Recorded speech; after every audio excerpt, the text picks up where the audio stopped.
అందరికీ నమస్కారం, శుభోదయం. Welcome to money mastery. వాళ్ళ 30th September Tuesday.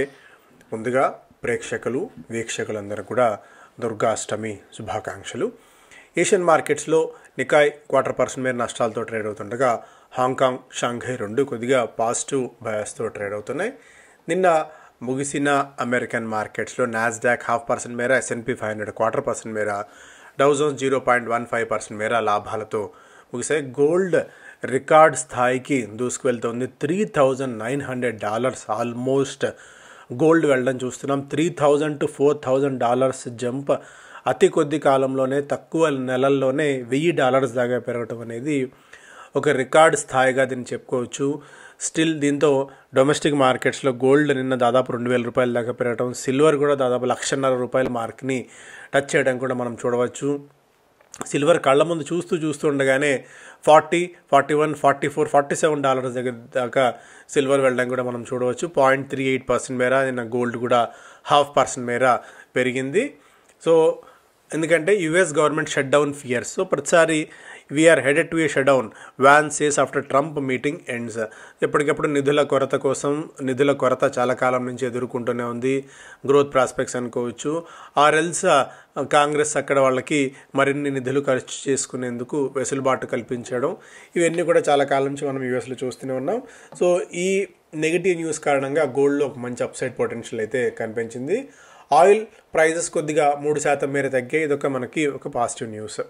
China's రిజింగ్ gold surges over 60% in Hong Kong debut after world's second largest IPO this year.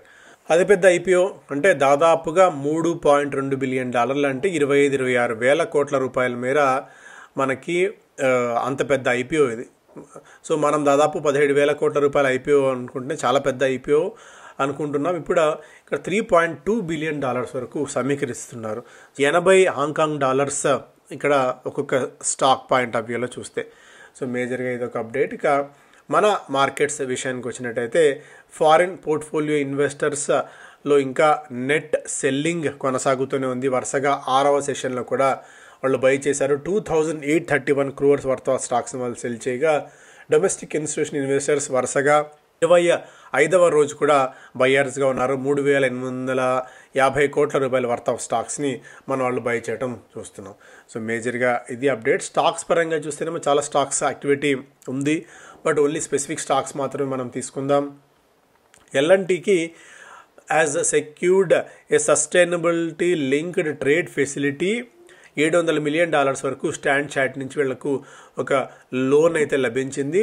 The SLTF is tied to specified key performance indicators such as intensity of greenhouse gas emissions and fresh water withdrawals.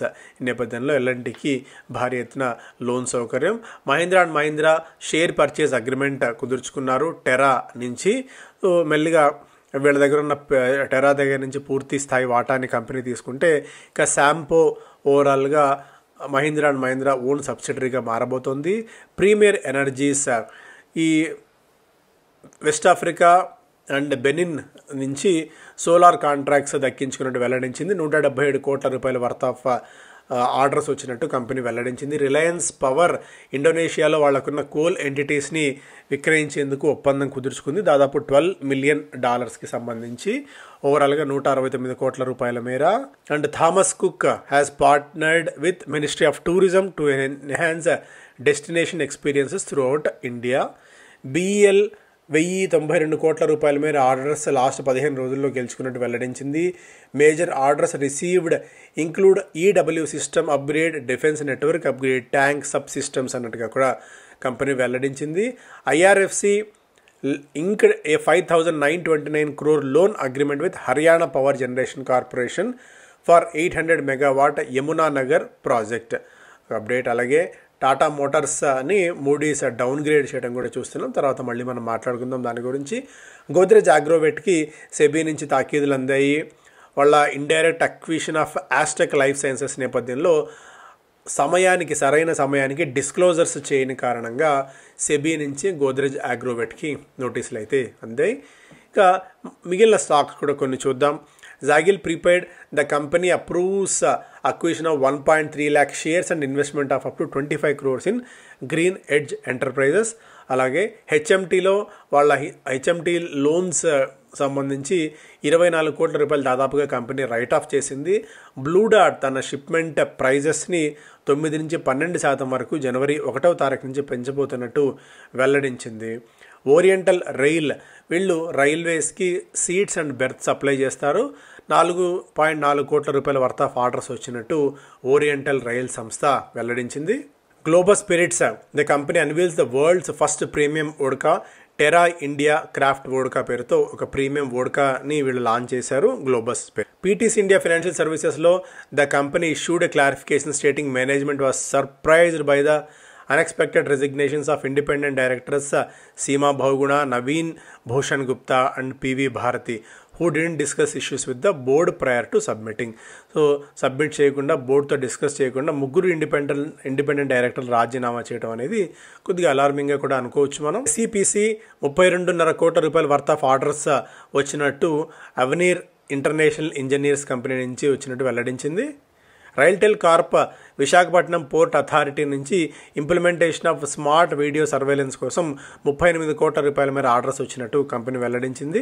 Everest ఇండస్ట్రీస్కి 56 కోట్ల రూపాయల మేర show cause నోటీసులు అందాయి Odisha GST department. JSW ఇన్ఫ్రాకి దాదాపు 100 కోట్ల రూపాయల మేర GST demand నోటీసులు అందాయి తమిళనాడు ట్యాక్స్ అథారిటీస్ నుంచి.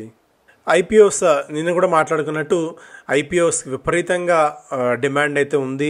ఏ మాత్రం ఎక్కడ రీటైలర్స్ కానీ హెచ్ఎన్ఐస్ కానీ నాన్ ఇన్స్టిట్యూషనల్ ఇన్వెస్టర్స్ వీళ్ళందరూ కూడా నిధులు కుమ్మరిస్తూనే ఉన్నారు. ట్రూ ఆల్ట్ ఇది బయోఫ్యూయల్ కంపెనీ, ఎథనాల్ సెక్టార్లో ఉన్న కంపెనీకి 3వ రోజు ఏకంగా 72 రెట్ల over subscription and qualified institutional investors దాదాపు 160 రెట్లు, రీటైల్ పోర్షన్ కూడా 11 రెట్లు ఓవర్ సబ్స్క్రైబ్ అయింది. జిన్ కుషాల్ ఇండస్ట్రీస్ వీళ్ళు కన్స్ట్రక్షన్ మెషినరీని ఎక్స్పోర్ట్ చేస్తుంటారు. దీనికి కూడా దాదాపు 65 రెట్ల ఓవర్ సబ్స్క్రిప్షన్, రీటైల్ పోర్షన్ దాదాపు 47 రెట్లు ఓవర్ సబ్స్క్రైబ్ కావడం చూస్తున్నాం. ఎకనామిక్ టైమ్స్ ఫస్ట్ పేజ్లో primed for biggest IPO of year, Tata cap springs price surprise, band set at 310 to 326 for planned 15,500 crore offering, disappointed unlisted share buyers. ఇక్కడ retail unlisted స్పేస్లో దాదాపు 700-750 రూపాయల దాకా వెళ్ళిన ఇది ఇక్కడ చాలా తక్కువకి ఆల్మోస్ట్ 50% ఆఫ్ ది ప్రైస్కి అండ్ రీసెంట్గా రైట్స్ ఇష్యూకి వచ్చిన దానికంటే తక్కువ ధరకి ప్రైస్ బ్యాండ్ని ఫిక్స్ చేసింది టాటా క్యాప్. 310 నుంచి 326 మధ్య. దీంతో చాలా స్టీప్ డిస్కౌంట్తో వచ్చిన తరుణంలో గతంలో ఎవరైతే అన్లిస్టెడ్ సెగ్మెంట్లో కొనుగోలు చేసి ఉంటారో వాళ్ళకి కొద్దిగా డిసప్పాయింట్మెంట్ ఎక్కడైతే మనం చూస్తున్నాము. ఓవరాల్గా అతిపెద్ద ఐపీఓగా వస్తుంది. ఖచ్చితంగా మనం సబ్స్క్రైబ్ చేసుకునే ప్రయత్నం అయితే చేద్దాము. ప్రైస్ పాయింట్ ఆఫ్ వ్యూలో కూడా అట్రాక్టివ్ ప్రైస్ పాయింట్లో రావటం అనేది ఖచ్చితంగా మనం దీన్ని గమనంలో పెట్టుకోవాల్సిన అంశం. సోలార్ గేర్ ఇంపోర్ట్స్ విదేశాల నుంచి దిగుమతి చేసుకున్నప్పుడు అండర్గోయింగ్ ఆఫ్ చెక్స్ చేయాలి అని కామర్స్ మినిస్ట్రీ భావిస్తోంది. ఎందుకంటే ఏ ఎక్విప్మెంట్ని ఏ స్థాయిలో ఎంతవరకు మనం దిగుమతి చేసుకుంటున్నాము solar equipment, solar gear imports మీద. IIP growth in August eases over manufacturing dip, manufacturing falls to 3.8% from 6% in July. For heaven's sake, bullion at fresh peaks, silver 1.44, gold at 1.15 lakhs for 10 grams on Monday. ఈసారి దసరా దీపావళికి maybe పాత గోల్డ్ని refine చేసుకోవడం తప్ప కొత్త gold విపరీతంగా కొనుగోళ్ళు ఉంటాయని అయితే అనుకోవట్లేదు. ఎందుకంటే ఈ పీక్ ప్రైజింగ్లో ఇన్వెస్ట్మెంట్ చేయడానికి కానీ ఆర్ఎల్స్ బాగా కొనుగోలు చేయడానికి కానీ జనాలు అంతా ఆసక్తి చూపించకపోవచ్చు. Moody's retains India credit rating with stable outlook. 18 సంవత్సరాల తర్వాత ఎస్ఎన్పి మనల్ని అప్గ్రేడ్ చేసిన తర్వాత స్టిల్ ఆ రేటింగ్ని రిటైన్ చేస్తూ స్టేబుల్ అవుట్లుక్ ఇండియా కనబరచవచ్చన్న నమ్మకాన్ని ఎస్ఎన్పి సూచించింది. అలాగే post IPO Tata capital to have a growth fuel for 3 years అన్నట్టుగా కూడా సిఇఓ రాజీవ్ శబర్వాల్ గారు చెప్తున్నారు. We may need infusion of fresh capital only after that period అన్నట్టుగా కూడా. సో ఒక స్ట్రాంగ్ కేస్ని retail loans will continue to be 88% to 90% of our loan book company చెప్తుంది. The company is the third largest NBFC by loan book at 2.33 lakh crores, behind 2.7 lakh crores of Shriram Finance and 4.14 lakh crores of Bajaj Finance. మూడవ అతిపెద్ద NBFC కంపెనీగా అవతరిస్తున్న తరుణంలో Tata capital మీద అంచనాలు కూడా ఎక్కువగానే ఉన్నాయి. And mass financial services కూడా ఇదే సమయంలో మనం మాట్లాడుకుందాం. మాస్ ఫినాన్షియల్ గత కొద్ది కాలం నుంచి రిజల్ట్స్ అనౌన్స్ చేసిన తర్వాత 10% మేర స్టాక్లో వీక్నెస్ చూసాం. మెజారిటీ ఎంఎస్ఎంఈ కంపెనీలకి లోన్స్ ఇస్తూ వచ్చిన కంపెనీ తర్వాత మెల్లిగా తన స్ట్రాటజీని మార్చుకొని సాలరీడ్ క్లాస్కి కమర్షియల్ వెహికల్స్కి కూడా లోన్స్ ఇస్తూ వచ్చారు. కొద్దిగా పర్సనల్ ఫైనాన్స్ సెగ్మెంట్లో కొద్దిగా ఎదురుదెబ్బ తగిలింది కంపెనీకి. ఎన్పిఎస్ కొద్దిగా పెరగటం, దానివల్ల ఎంఏఎస్ మాస్ ఫినాన్షియల్ ఎన్పిఎస్లో కొద్దిగా జంప్ వచ్చినప్పటికీ కూడా బట్ ఓవరాల్గా ఎన్బిఎఫ్సి సెగ్మెంట్ అంతా కూడా pressure, lower asset quality and నిధుల కొరత నేపథ్యంలో ఇబ్బందులు ఎదుర్కొంటున్న సంగతి మనకు తెలుసు. బట్ స్టిల్ ఇంకా పొటెన్షియల్ పాయింట్ ఆఫ్ వ్యూలో మంచి పొటెన్షియల్ ఉందని చెప్పి వివిధ బ్రోకింగ్ కంపెనీస్ భావిస్తూ ఉన్న తరుణంలో దాదాపు $400 దాకా టార్గెట్ ప్రైస్ ఇస్తూ బై రికమెండేషన్స్ ఇస్తున్నారు. ఇప్పుడు యాజ్ ఆఫ్ నో $300 దగ్గర క్లోజ్ అయింది. కొద్దిగా రిస్క్ అనుకున్న వాళ్ళు మాస్ ఫినాన్షియల్, ఎందుకంటే స్పెసిఫిక్ సెగ్మెంట్ని వీళ్ళు టార్గెట్ చేస్తూ ఉన్న కంపెనీ మాస్ ఫినాన్షియల్. ఎంఎస్ఎంఈలకి అలాగే సివిస్ అంటే కమర్షియల్ వెహికల్స్కి and personal finance segment, personal లోన్స్కి టార్గెట్ చేస్తూ ఉన్నారు. కాబట్టి ఎంఎస్ఎంఈలను ఎప్పుడైతే టార్గెట్ చేస్తున్నప్పుడు కొద్దిగా అక్కడ వీళ్ళకి మెజారిటీ లోన్స్ రికవరీ కానివ్వండి, వాళ్ళకి పెద్ద మార్కెట్ని అడ్రస్ చేసే అవకాశం ఉంటుంది. యాజ్ ఆఫ్ నౌ 76% వీళ్ళ ఓవరాల్ దీనిలో ఇది ఎంఎస్ఎంఈ సెగ్మెంట్ ఫామ్ అయింది. అసెట్స్ అండర్ మేనేజ్మెంట్ దాదాపు 12,500 కోట్ల రూపాయల దాకా ఉన్నాయంటే వీళ్ళకి ఆ స్థాయిలో రుణాల రూపంలో ఇచ్చింది మాస్ ఫినాన్షియల్. సో దీన్ని కూడా కొద్దిగా రాడార్లో పెట్టుకునే ప్రయత్నం చేయండి. టాటా క్యాపిటల్ తర్వాత ఇంకా hybrid mutual funds stay strong as equities struggle. కొద్దిగా hybrid mutual funds returns point of వ్యూలో 1 ఇయర్లో WhiteOak 12%, DSP multi asset allocation 10% మేర, మహీంద్రా మాన్యులిఫ్ 9% మేర రిటర్న్స్ ఇవ్వడం కూడా ఇక్కడ మనం చూడవచ్చు. హైబ్రిడ్ ఫండ్స్ రూపీ $88.76 కనిష్ట స్థాయికి రికార్డు స్థాయిలో చేరుకుంది when compared with dollar. Atlanta 13.6% మేర ప్రీమియంతో లిస్ట్ కావడం. ఆర్ పవర్ ఆల్రెడీ డిస్కస్ చేసాం, ఎల్ఎన్టీ కూడా ఆల్రెడీ డిస్కస్ చేసాం. Moody's lowers TaMo outlook as JLR readies to begin production. So దాదాపు 4 వారాల production halt because of cyber attack తర్వాత జేఎల్ఆర్ మళ్ళీ తిరిగి తమ ప్రొడక్షన్ని ప్రారంభించే అవకాశం అయితే కనిపిస్తుంది. బట్ స్టిల్ ఈ ఎఫెక్ట్ అనేది మరికొద్ది కాలం పాటు పట్టే అవకాశం ఉంది. ఈ సైబర్ అటాక్ అనేది ఓవరాల్గా ఆపరేషన్స్ని డిస్టర్బ్ చేసిన తరుణంలో మూడీస్ డౌన్గ్రేడ్ చేసింది రేటింగ్ని టాటా మోటార్స్కి సంబంధించి. 100 days మెంటార్షిప్ కార్యక్రమం 6వ తారీఖు నుంచి ప్రారంభం కాబోతోంది. సో ఇక పరిమిత సంఖ్యలో సీట్లు ఉన్నాయి. ఒక ప్రొఫెషనల్ ట్రేడర్ కావాలి, ఒక సక్సెస్ఫుల్ ఇన్వెస్టర్ కావాలనుకున్న ప్రతి ఒక్కరికి, ఎందుకంటే వెరీ బేసిక్స్ నుంచి అడ్వాన్స్డ్ వ్యూహాల వరకు మనం నేర్పిస్తారు. దాదాపు 4 నెలల పాటు మెంటార్ మీకు అందుబాటులో ఉంటారు. మీకు ఎలాంటి డౌట్స్ వచ్చినా క్లారిఫై చేసేందుకు, అంటే పొజిషన్స్ తీసుకునే ముందు కానీ తీసుకున్న తర్వాత కానీ ఆర్ఎల్స్ మీకు ఎలాంటి సపోర్ట్ అవసరమన్నా సరే ఆర్పి గారు మీకు అందుబాటులో ఉంటారు. కాబట్టి ఇలా ఒక మెంటర్ అందుబాటులో ఉండి మీరు ఏం నేర్చుకోవాలనుకున్నా కూడా స్పాట్లో మీరు డౌట్స్ని క్లారిఫై చేసుకునే అవకాశం ఉంటుంది. కాబట్టి అదొక బెస్ట్ ప్రోగ్రామ్గా ఉంది. గత 4 సంవత్సరాల నుంచి ఆసక్తి ఉన్న వాళ్ళు నెంబర్కి మీరు ఫోన్ చేసైనా వాట్సాప్ పంపినా వివరాలు తెలుసుకోవచ్చు. Business standard Tata capitalise 1.38 trillion market cap in largest NBFC IPO. అన్ని ఆల్రెడీ డిస్కస్ చేసిన అంశాలే. సుబ్రోస్ ఆల్ టైమ్ హిట్ చేసింది. ఈ కాలంలోనే ఈ ఫిజికల్లోనే స్టాక్ డబల్ అవ్వడం కూడా మనం చూసాము.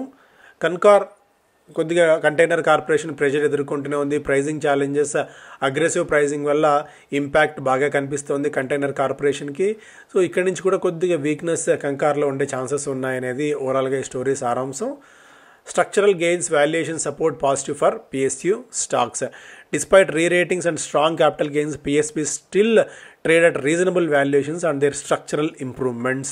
ఇక్కడ కొద్దిగా పిఎస్బీస్ గత కొద్ది కాలం నుంచి బాగా పర్ఫామ్ చేస్తున్నాయి ప్రభుత్వ రంగ బ్యాంకులు when compared with private sector banks. So PSBs with State Bank of India మనం చూడవచ్చు ఏ స్థాయిలో దూసుకెళ్తుందో. Bank of Baroda and Canara Bank reporting contributions 31 to 40%, but treasury gains are expected to moderate అన్నట్టుగా కూడా ఇక్కడ చూడవచ్చు. PSBs like SBIs, PNB, Canara Bank, Union Bank has successfully tapped equity markets, pushing capital to risk weighted assets ratio to a healthy range of 15 to 80%. Stocks బాగా పెరుగుతుండడంలో కొద్దిగా ప్రభుత్వ రంగ బ్యాంకులు valuations ఇంకా అట్రాక్టివ్గా ఉన్నవి, వీటి మీద మనం దృష్టి పెట్టే ఛాన్సెస్ ఉన్నాయి. పెట్టుకుంటే కొద్దిగా రిస్క్ తక్కువ, రివార్డ్ ఎక్కువ ఉండే ఛాన్సెస్ కూడా యాజ్ ఆఫ్ నో అయితే ఇప్పుడున్న ట్రెండ్ ప్రకారం పిఎస్బీఎస్లో మనం చూస్తున్నాం. సో ఈ ప్రధానమైన వార్తలు. Thank you so much.